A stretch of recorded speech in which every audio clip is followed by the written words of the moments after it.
3인격을 요구한다. 3인격을 요구한다는 뜻이다. OX, X입니다.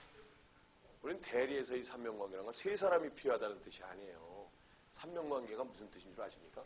본인이 있고, 자, 본인과 대리인의 관계. 대리인과 상대방의 관계. 상대방과 본인의 관계. 이걸 뭐라고 해요? 삼명관계라고 그러죠. 아시겠습니까? 본인과 대리인의 관계, 대리인과 상대방의 관계, 상대방과 본인의 관계. 이걸 삼명관계라고. 그러면 본인과 대리의 관계에 있어서는 뭐예요? 대리인이 되기 위해서는 이무이대리라면 뭐가 있어야 된다고요? 수권행위가 있어야 될 거예요. 그러면 본인과 대리의 관계에서 수권행위의 주체는 누가 하느냐 이 말이에요. 수권행위의 주체는 본인이죠. 그래서 수권행위를 하기 위해서는 이무이대리에서는 수권행위를 하기 위해서는 본인에게 뭐가 필요하다? 행위 능력이 필요해요. 아시겠습니까? 다음에요. 대리인과 상대방의 관계는 뭐예요? 대리행위를 하잖아요. 대리행위. 그럼 대리행위의 주체는 누가 된다? 본인이다, 대리인이다. 대리인이다 그랬잖아요. 다음에 효과기속의 주체는 대리인이 법률행위를 했지만 효과기속의 주체는 누구에게 기속되는 것이다? 본인이 되는 것이다. 그럼 결국 대리행위의 당사자는 이 두 사람 사이에는 당사자다, 제3자다. 당사자다 이 말이에요. 아시겠습니까? 그러니까 정상적인 대리에서는 제3자라는 개념이 나온다, 안 나온다? 안 나온다. 아시겠습니까? 이걸 우리가 잘 이해하셔야 돼요. 그래서 대리의 삼명관계는 수권행위의 주체는 뭐예요? 본인. 대리행위의 주체는 누구? 대리. 행위, 효과기속의 주체는 뭐예요? 상대방과 본인이 효과기속의 주체다. 당사자가 되는 것이다. 그렇기 때문에 시험 문제 가서 잘 나오는 말이 대리인이 사기강박을 했다. 대리인이 사기강박을 한 것은 제3자에 의한 사기강박의 문제다. 아니다. 아니죠. 제3자라는 개념이 없다니까요. 대리는 누구를 대리하는 거다? 본인을 대리하는 것이다. 효과는 누구에게? 본인에게 기속돼요. 대리인이 사기강박을 했어도 이건 제3자에 의한 사기강박의 문제가 아니죠. 아시겠습니까? 그렇기 때문에 시험 문제에 가서 이 문제가 전에 감정평가서나 우리가 주택관리사에서 출제가 됐었던 문제가 뭐가 나오냐. 시험 문제에 가서 본인을 갑으로 하는 대리인 의리 상대방 병과 통정허위 표시를 하였다. 이렇게 출제가 됩니다. 자, 본인을 갑으로 하는 대리인 의리 상대방 병과 통정허위 표시를 하였다면 그 법률 효과는 어찌 되느냐. 1번. 자, 을병 사이에는 무효이나 갑에 대해서는 유효하다. 자, 2번. 을병 간에는 유효하나 갑은 이를 취소할 수 있다. 별하별 말 다 나오지만 가장 중요한 건 을병인 갑과 병은 당사자입니까? 제3자입니까? 당사자잖아요. 그럼 통정허위 표시는 당사자 사이에는 뭐다? 언제나 무효이다. 아시겠습니까? 그래서 정답은 뭐냐? 갑을병 모두 무효이다. 이게 정답입니다. 그래서 우리는 대리의 삼면관계에 관해서는 우리는 말이죠. 공동대리라는 것도 있는 것이고 대리는 여러 명일 수도 있죠. 꼭 세 사람을 요구한다는 뜻이 아니에요. 삼면관계라는 것은 뭐라고요? 본인과 대리의 관계. 본인과 대리의 관계는 뭘로 나타난다? 수권의 관계로 나타난다. 대리인과 상대방의 관계는 뭐예요? 행위, 법률 행위 관계로 나타난다. 대리행위 관계로 나타난다. 그 주체는 누가 되느냐? 대리이다 이 말이에요. 효과기속은 누구에게? 본인에게 효과가 기속되는 것이다. 이걸 삼면관계라고 해요. 아시겠습니까? 이 개념을 잘 염두에 두시면 되겠죠. 그래서 우리는 여러 차례 강조하지만 대리행위에 있어서는 제3자라는 개념이 있다 없다? 없어요. 정상적인 대리에서는 이런 개념들을 이해를 하시라 그렇지. 거기 보세요. 대리권에 대해서 나와 있죠. 그럼 아까 첫 시간에 우리가 대리에 대해서 설명을 드리면서 그랬거든요. 본인이 대리인에게 대리권을 수여하고 이렇게 설명드렸거든요. 대리권을 수여한다. 그러다 보니까 이게 대리권을 수여하는 것을 수권행위라고 그랬는데요. 그러다 보니까 대리권이 마치 권리처럼 보이는데 대리권은 뭐라 그래요? 권리도 아니고 의무도 아니다. 대리권은 권리도 아니고 의무도 아닙니다. 일종의 뭐다? 권리와 구별되는 개념으로서 권리가 아니라 뭐다? 권한이다. 자격이다. 이런 표현을 쓰잖아요. 자, 권한입니다. 그러면 권리와 권한이 다른 게 뭔 줄 아십니까? 권리라는 건요. 권리를 행사하면 누구에게? 권리자에게 귀속이 되는 거예요. 권리를 행사하면. 근데 대리권은 대리인이 대리권을 행사해도 그 대리의 효과는 누구에게 귀속됩니까? 본인에게 귀속되잖아요. 이 권리가 아니란 말이에요. 그래서 권한이란 우리가 뭘 갖다가 권한이라고 그래요? 권한이란 타인을 위해 일정한 행위를 할 수 있는 타인을 위해 일정한 행위를 할 수 있는 법률상의 지위 또는 자격을 우리는 뭐라고 그래요? 권한이라고 합니다. 그러니까 기본적으로 누구를 위해? 타인을 위해 일정한 행위를 할 수 있는 법률상의 지위, 자격을 가리켜서 우리는 권한이라고 합니다. 그래서 대리권은 권리가 아니라 권한이에요. 자격입니다. 아시겠습니까? 그래서 이런 자격을 가진 자가 대리행위를 했을 때는 무슨 대리? 유권대리. 자격도 없는 자가 대리행위를 했을 때는 무슨 대리? 무권대리다. 그렇게 이해를 하시면 돼요. 그래서 자격이라는 건 여러분 우리 지금 뭘 공부하시는 거예요? 공인중개사 자격증을 취득하려고 공부하시는 거잖아요. 그럼 자격증 취득하면 꼭 개업해야 됩니까? 아니잖아요. 개업할 수 있는 자격을 이제 얻게 되는 거죠. 아시겠습니까? 그렇게 이해를 하시면 돼요. 그래서 대리권은 권리가 아닙니다. 또 뭐예요? 의무도 아니다 이 말이에요. 의무도. 내 땅 팔아주십시오. 그럼 반드시 팔아줘야 돼요? 아니잖아요. 그죠? 그래서 이게 일종의 자격이다. 그런 내용이죠. 그죠? 그래서 우리는 시험 문제 가서 다음 중 권리가 아닌 것은 그럼 대리인의 대리권, 법인이 사이 대표권 이런 것들은 권리가 아니라 뭐예요? 권한이다 이 말이에요. 아시겠죠? 이런 대통령의 국군 통수권은 권리입니까? 권한입니까? 권한이지 권리가 아니다. 그죠? 그런 맥락으로 이해를 하시면 됩니다.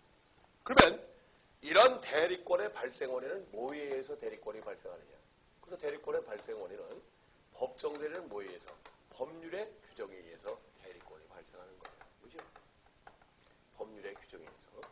그래서 바로 밑에 보시면 어떤 말로 하십니까? 당연히 일정한 지위에 있는 자가 대리인이 될 수도 있고 지정권자가 지정을 함으로써 대리인이 될 수 있고 법원의 선임에 의해서 대리인이 될 수도 있다. 이게 다 뭐예요? 법률의 규정이에요.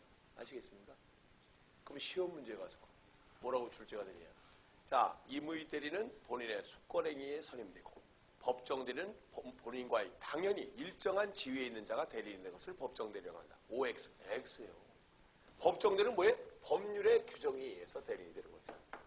거기 세 가지 중에 하나가 나와서는 안 돼요. 이게 다 법률의 규정이다 그런 뜻입니다. 그래서 당연히 일정한 지위에 있는 자의 경우는 어떤 경우입니까? 친권자나 후견인이나 부부는 당연히 일정한 지위에 있음으로써 대리인이 될 수가 있죠. 그죠? 자, 근데 지정권자가 지정하는 경우 지정후견이라는 제도가 있어요. 지정후견. 자, 지정후견이라는 게 뭔 줄 아십니까? 지정후견이라는 것은 지정권자가 누구냐?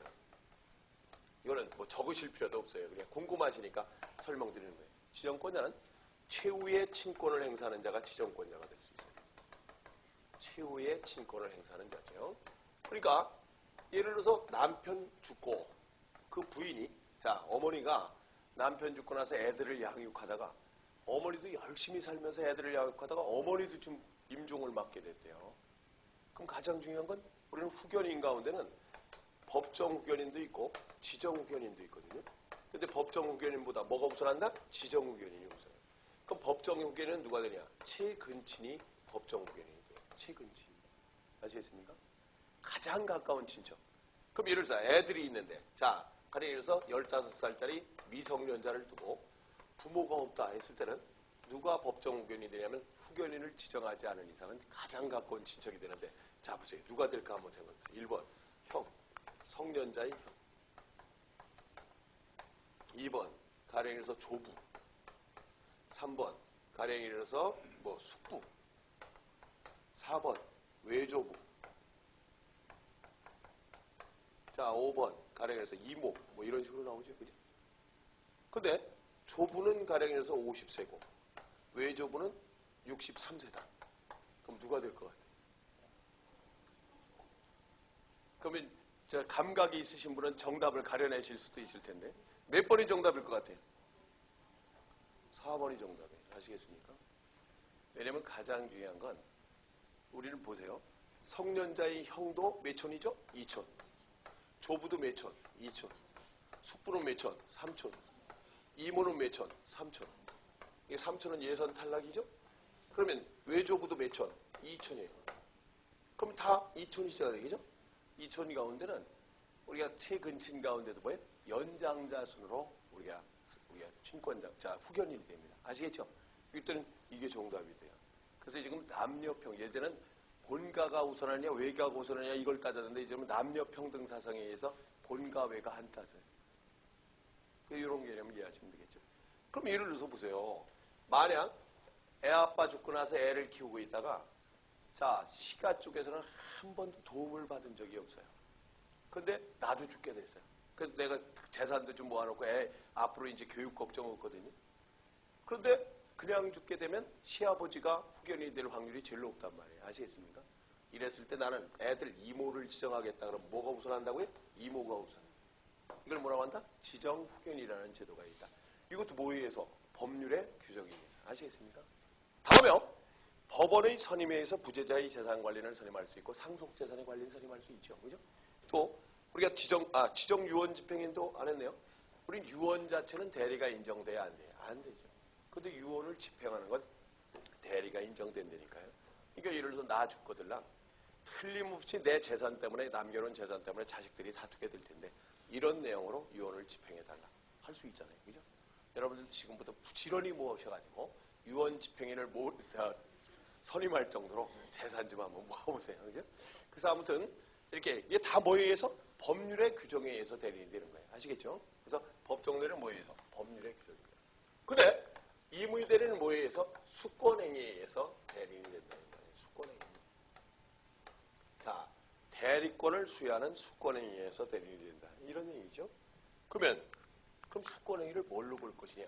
그래서 우리는 수권행위 성질에 대해서는요. 계약설과 단독행위설이 있더라 이 말이에요. 그러니까 계약설이라는 걸 뭐냐? 일종의 수권행위를 뭘로 보자? 수권계약으로 보자 이 말이에요. 수권계약으로. 자, 그래서 대리권을 자 계약이면 뭐예요? 본인이 있으면 자 가령 대리인에게 본인이 내 땅 좀 팔아주십시오. 청약을 하면 대리인에 뭐가 있어야 돼요? 승낙이 있어야 된다 이 말이에요. 이렇게 청약과 승낙에 의해서 대리권이 주어지는 것을 보자. 이게 계약설이에요. 근데 거기에도 나와 있지만 뭐라고 써 있어요? 자, 우리는 수권행위의 본질은 거래의 안전을 위해서 상대방의 수령을 요하는 단독행위로 보는 거예요. 상대방의 수령을 요하는 단독행위로 본다는 것이 지배적인 견해다 이 말이에요. 아시겠습니까? 수권행위는 단독행위는 뭐예요? 일방적 의사표시예요. 내 땅 좀 팔아주십시오.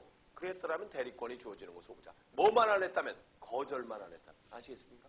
거절하지 않은 이상 내 땅 팔아주십시오. 그럼 대리권이 주어지는 것을 보는 것이지 승낙이 필요한 게 아니다 이 말이에요. 계약으로 볼 것이 아니다라는 겁니다. 왜? 거래의 안전을 위해서. 그 이유가 왜 그런지 한번 보세요. 제일 쉽게 한번 생각해 보세요. 내 땅 팔아주십시오. 이랬을 때 대리인이 명백한 승낙을 한 게 아니라 아유 요즘 경기가 안 좋아서 지난해부터 내놨던 땅들도 그냥 그대로 있어. 알아는 보겠지만 기대하지 말게. 뭐 승낙도 아니고 뭐 이렇게 뜨뜻미지근하게 답변을 했대요. 그랬다가 대리인이 의외로 작자가 나타나서 이렇게 두 사람이 계약을 체결했다고 했을 때 만약 계약으로 보면 말이죠. 어떤 문제가 생길 수도 있대요. 만약 이 계약의 내용이 마음에 안 들었을 때는 본인이 뭐예요? 오리발을 내면 골치 아프다는 얘기입니다. 아니 내가 땅 팔아달라고 했을 때 형님이 어떻게 화끈하게 승낙하신 적이 있습니까? 알아는 보겠지만 기대하지 말고 해서 기대도 안 하고 있었는데 왜 제 동의도 없이 파셨습니까? 나 모릅니다. 이러면 뭐가 돼요? 무권들이의 문제가 되잖아요. 아시겠습니까? 그래서 우리가 대리권을 수여하는 행위는 뭘로 보자? 단독행위로 보자. 내 땅 팔아주십시오. 그럼 자격이 주어진 것으로 보자. 다만 뭐 했는데도 자격이 주어지는 건 아니다. 거절했는데도 불구하고 자격이 주어지는 건 아니죠. 그래서 뭐만 하지 않았다면? 거절만 하지 않았다면 우리가 대리권이 주어진 것으로 보자. 그래서 뭐예요? 상대방의 수령을 요하는 단독행위로 보는 것이 통설적 견해다 이 말이에요. 어떤 견해를 잘 염두에 두시면 되겠습니다. 다음에 이제 이걸 잘 들으셔야 돼요. 수권행위와 기초적 내부관계와의 구별해가는 거가 있어요. 수권행위와 기초적 내부관계와의 구별이라는 건 무슨 뜻이냐면요. 자, 시험 문제 가서 말이죠. 이런 식으로 출제가 돼요. 자, 대리는 위임의 대외관계다.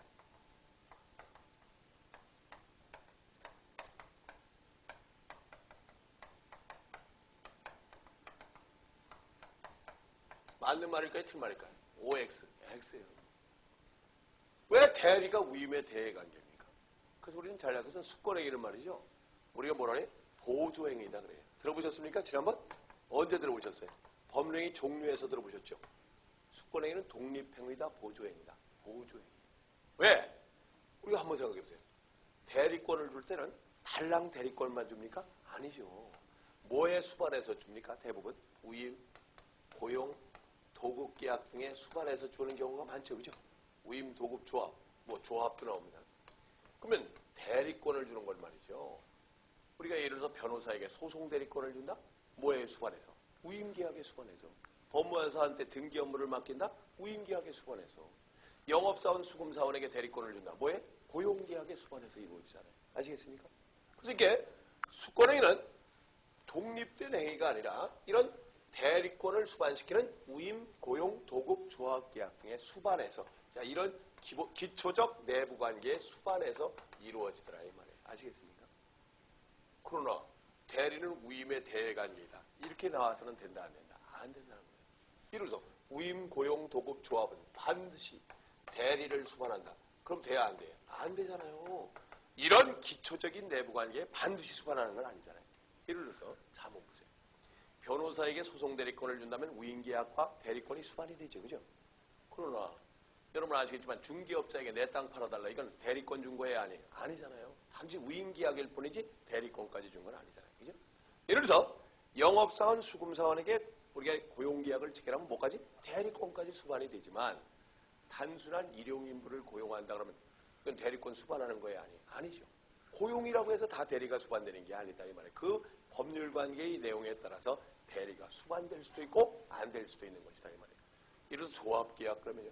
조합의 업무집행자다. 여러분 합의 배우셨잖아요. 민법상 조합의 소유 형태를 합의라고 그러잖아요. 그럼 조합은 조합의 업무집행자를 선임할 수가 있어요. 그런데 업무집행자 뭐예요? 조합장 아니에요? 조합장. 근데 조합장은 반드시 선임해야 되는 거예요? 아니에요? 아닙니다. 업무집행자를 선임했다면 관리행위는 뭐에 의해서? 업무집행자에 의해서 관리행위가 이루어지잖아요. 합의해서. 아시겠습니까? 그러면 업무집행자의 법률적 성격을 뭘로 본다? 임의 대리인으로 봐요. 그럼 이런 조합의 업무집행자는 뭐가 먼저 선행돼야? 조합계약이라는 게 선행돼야 대리권이 주어지는 거 아닙니까? 그죠?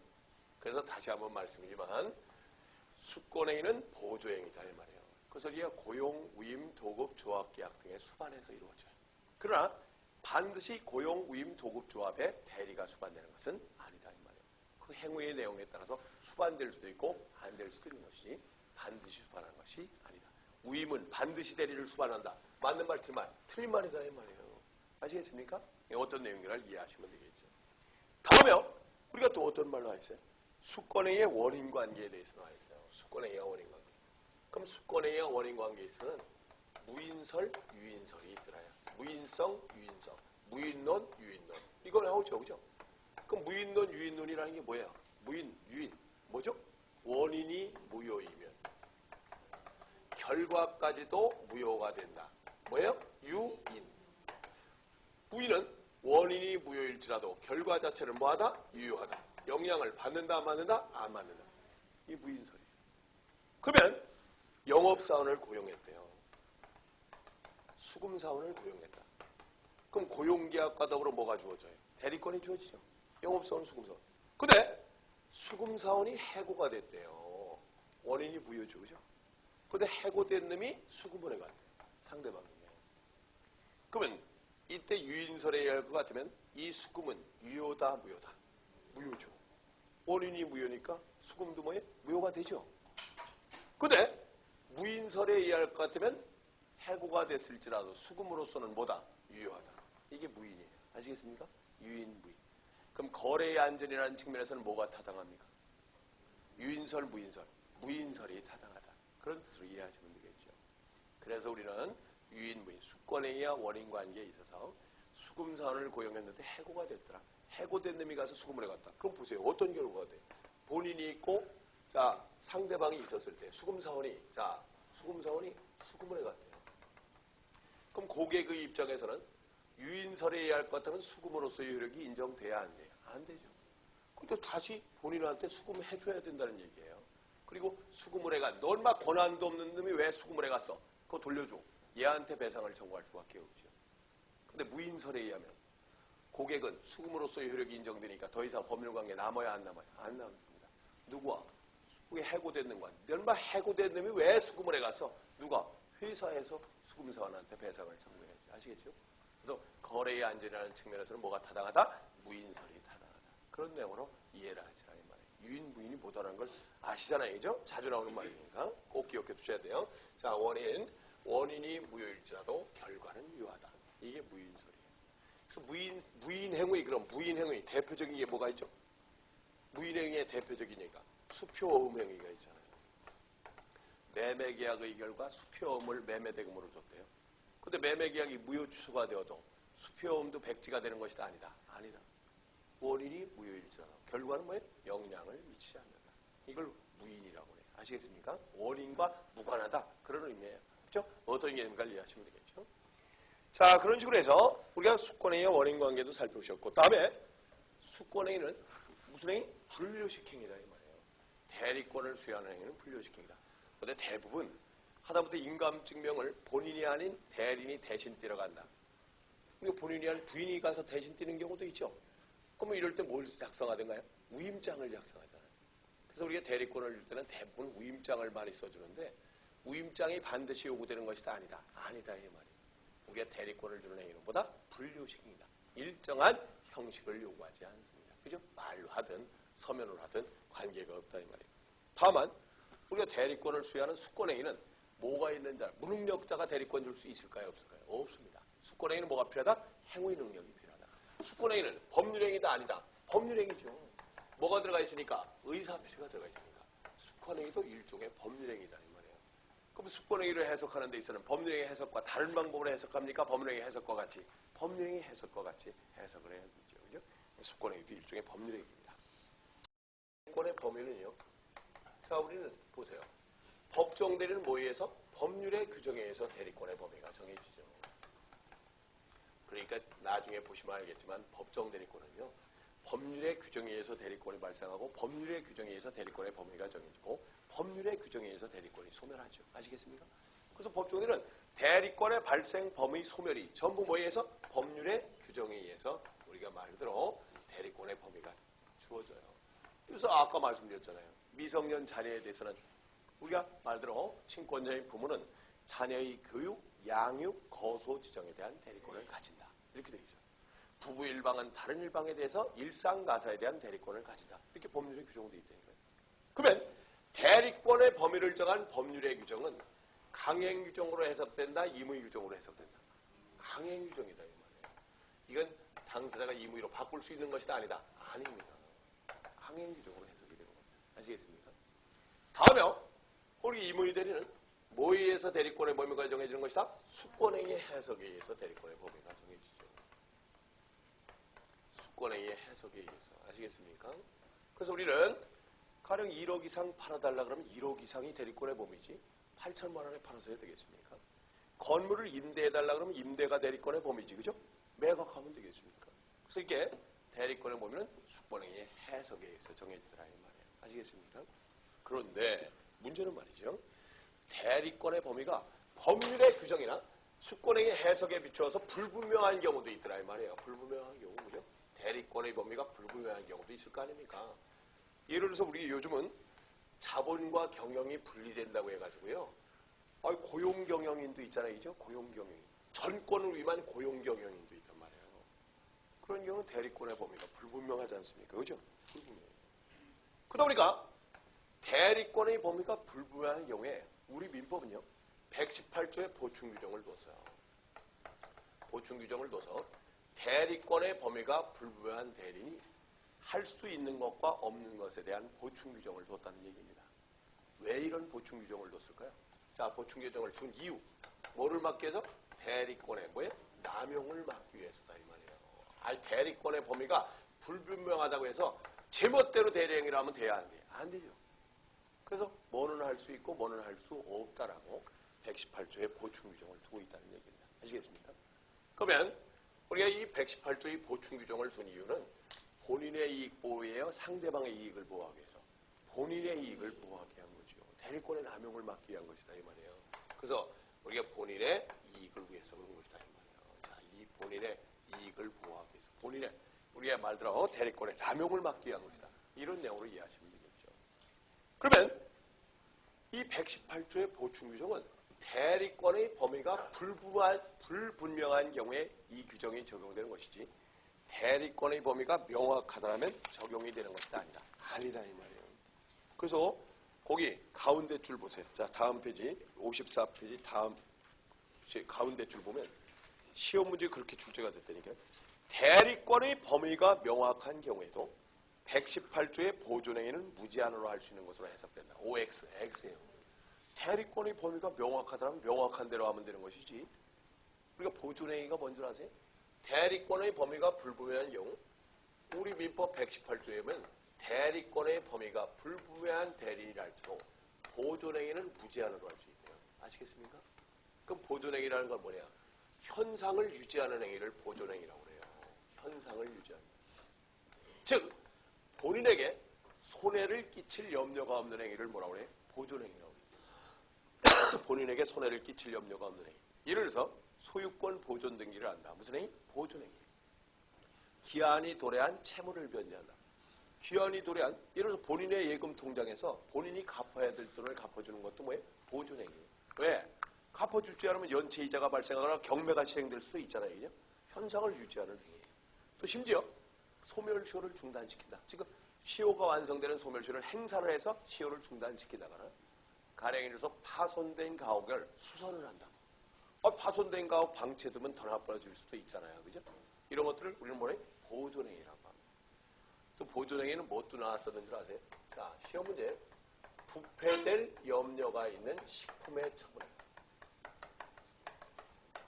부패될 염려가 있는 식품의 처분행위는 처분행위로 봐야 될까요? 보존행위로 볼까요? 보존행위로 봐야 된다 이 말이에요. 심지어 뭐라고 출제돼? 유통기한이 도래되는 식품의 처분행위다. 무슨 행위? 보존행위다 이 말이에요. 자, 이건 기간이 지나고 나면 상품 가치가 없어져 버리잖아요. 아시겠습니까? 이런 건 처분행위가 아니라 보존행위에 속해요. 그래서 대리권의 범위가 불분명한 대리라도 보존행위는 무제한으로 할 수 있다 이 말이에요. 근데 대리권이 명확한 경우에도 이걸 할 수 있느냐? 오해하시면 안 돼요. 자, 아까 그래서 집을 팔아달라는 대리권 범위가 명확하죠. 근데 갑자기 수선을 하면 되겠습니까? 그죠? 이게 잘이할 것은 여러 어디까지나 불분명한 경우에 적용되는 것이다. 그런 내용으로 이해하시면 돼요. 근데 이렇게 보존행위는 무제한으로 할 수 있는데 이용 계량 행위는 일정한 범위 내에서 가능하대요. 이용 계량. 그럼 이용행위라는 게 뭐냐? 이용행위라는 것은 말 그대로 이용이 뭐예요? 자, 우리가 쉽게 말씀드려서 우리가 재산을 증가시키는 행위를 뭐라고 해요? 이용행위라고 해요. 재산을 증가시킨다. 그러니까 우리가 재산을 증가시키는 행위로서 어떤 경우 나옵니까? 예를 들어서 우리가 말 그대로 우리가 놀고 있는 토지나 건물을 뭐한다? 임대를 한다. 그죠? 토지나 건물을 임대하거나 우리가 금전을 이자로 대야 한다거나 그죠? 이런 것들이 이용행위에 속해요. 아시겠습니까? 다음에 계량행위. 그러면 계량행위라는 것은 재산의 가치를 증가시키는 행위를 뭐라고 해요? 계량행위라고 해요. 그럼 재산의 가치를 증가시킨다. 종종 나오는 말이 뭐예요? 무이자로 본인이 무이자로 빌려준 돈을 이자로 전환한다. 가령 우리가 사용대차를 공짜로 빌려준 것을 임대차로 전환한다. 이것도 일종의 무슨 행위? 계량행위예요. 또 실내장식을 변경시킨다. 자, 무슨 행위? 계량행위예요. 자, 가령 해서 실내장식을 변경시킨다든가 뭐 건물을 뭐 한다? 리모델링 한다든가. 그죠? 이런 것들이 뭐예요? 우리가 계량행위에 속하죠. 그런데 아까 그랬잖아요. 대리권의 범위가 불분명한 대리라 할지라도 보존행위는 무제한으로 할 수 있대요. 현상을 유지하는 행위니까. 그죠? 근데 이용 계량행위는 임의로 하는 게 아니라 일정한 범위 내에서 가능하대요. 권리의 성질을 변경시키지 않는 범위 내에서. 그 여기서 일정한 범위라는 건 무슨 뜻이냐면 쉽게 말씀드려서 혹시라도 본인에게 손해를 끼칠 염려가 있다. 본인에게 어떤 위험 부담이 있다 이 말이에요. 이런 경우는 된다 안 된다? 안 된다 이 말이에요. 예를 들어서 어떤 경우야? 예금 통장에 잘 들어있는 돈을 꺼내가지고 주식에 투자를 했다. 요즘 주식 투자하는 사람들 밤잠 못 잘 거예요. 그죠? 자, 이렇게 주식에 투자한다. 아니면 사채로 준다. 이건 뭐예요? 된다 안 된다? 안 돼요. 그래서 예금을 주식으로 전환한다? 사채로 전환한다? 안 되죠. 심지어 잘 나오는 말 가운데 뭐가 나오는 줄 아십니까? 자, 다른 물건과 교환을 한다. 물건의 교환. 교환도 이건 뭐나 똑같아요. 처분행위와 같으니까 안 되죠. 심지어 가령에서 잘 속는 게 그게 있어요. 자, 가령 밭을 대지로 전환한다. 밭을 대지로 변경시킨다. 자, 전을 뭘로? 대로 변경시킨다. 된다, 안 된다? 이게 우리가 생각할 때는 될 것 같죠? 밭을 대지로 하는 거 될 것 같잖아요. 그래서 사실은 공인중개사 공부하시는 분들은 이걸 잘 알아요. 그런데 공인중개사 공법을 공부하는 게 아니라 전혀 다른 걸 공부하는 감정평가사나 예를 들어서 우리가 사법시험 공부하는 친구들은 이걸 이해를 못해요. 밭보다는 대지가 재산가치가 높은데 이게 왜 안 되느냐? 안 되잖아요. 왜 안 됩니까? 형질을 변경한다, 지목을 변경한다. 된다, 안 된다? 안 된다. 왜냐면 밭을 대지로 변경하면 재산가치는 높아질지 몰라도 각종 공법상의 행위 제한은 어디에 집중되어 있어요? 대지에 집중되어 있잖아요. 그래서 그 행위 제한으로 인해서 누가? 본인이 불이익을 입을 염려도 있다는 얘기입니다. 아시겠습니까? 그래서 우리가 안 된다는 거예요. 그래서 다시 한번 말씀드리지만은 거기 쭉 나와 있지 않습니까? 자, 우리는 대리권의 범위가 불분명한 대리는 자, 거기 1번 보세요. 그 박스 바로 밑에 보면 1번.